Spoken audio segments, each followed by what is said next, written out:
अस्सलामुअलैकुम, welcome my YouTube channel और daily Urdu knowledge में।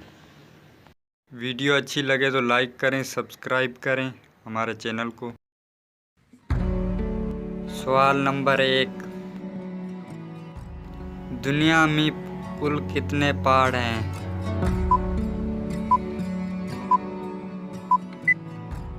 इसका जवाब है 10,0809। सवाल नंबर 2, ऐसा कौन सा काम है जो आदमी खाना निगलते हुए नहीं कर सकता?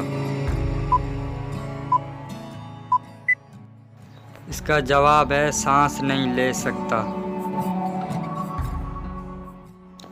सवाल नंबर 3,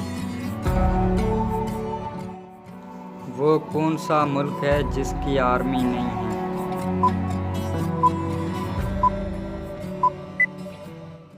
जवाब है कोस्टा रिका। सवाल नंबर 4,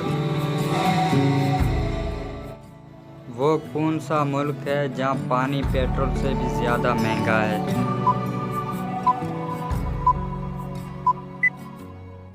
और इसका जवाब है वेनेज़ुएला।